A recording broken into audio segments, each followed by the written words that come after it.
if you don't allow for change, if you don't allow for growth, if you don't allow for circumstances to change, even that attitude of overcoming can become negative, because I had to allow for change. My body had decided that, like, the myelin on my nerves is breaking down, that it's not under my control. I can't think my way out of this problem.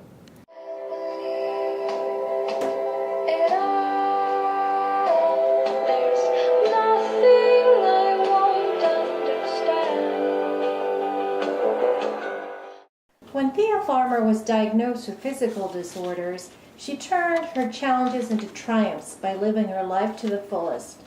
As a mother, teacher, role model, she is a symbol of empowerment. What or whom empowered or disempowered or both when you first discovered you had it? Oh, gosh.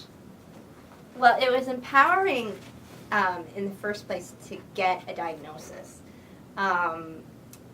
The dermatomyocitis and the Charcot tooth for me was diagnosed on the same day. Basically what happened was I was in a show, my first real community production play of Annie. I was in production of Annie. I played Molly. And if you've ever seen the movie, she's the little whiny one. But I played Molly, and I began rehearsals, and I could do everything just fine. I could do all of the dance moves. I could do all of the blocking, all of that. And then by the time we were about 2 weeks away from opening the show, I couldn't do any of the choreography anymore.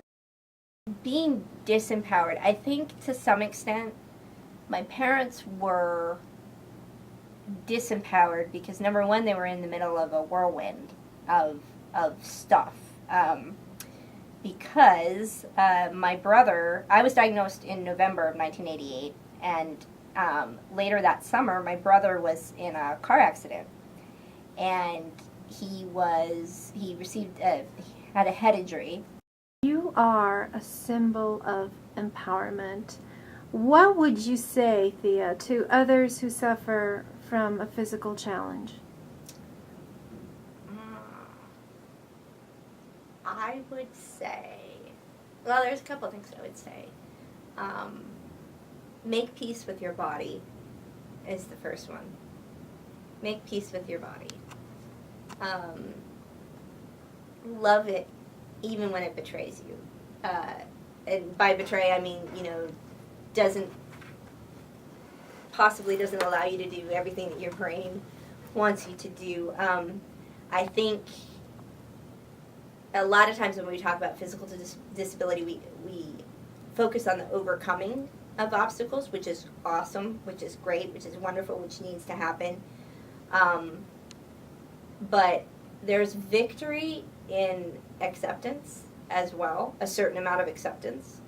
I don't want to necessarily inspire people by running a 5K. Number one, it would be bad for my body. It would be bad for my life. It would cause damage to my body.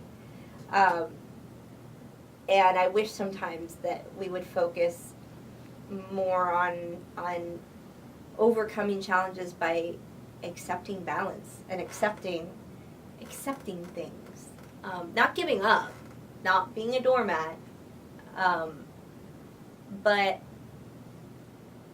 acceptance was really hard for me. I felt like I lost the battle if I accepted I had limitations.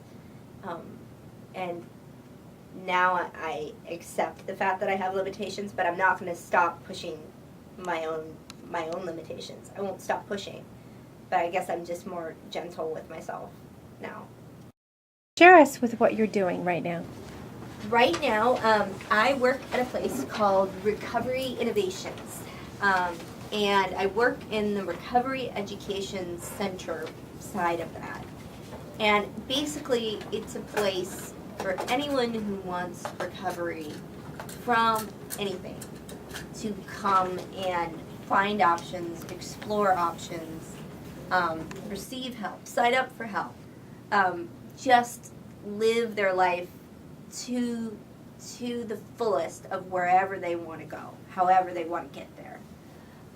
And so right now I'm I'm teaching classes at the Recovery Education Center, and one of which is one that was developed by me, and one of which that's been there, that's part of a teaching certificate program to enable people to do the same thing, is to go on and use their life experiences to assist other people and to teach other people. So that's where I'm at now, and it's pretty darn amazing. It's pretty darn amazing.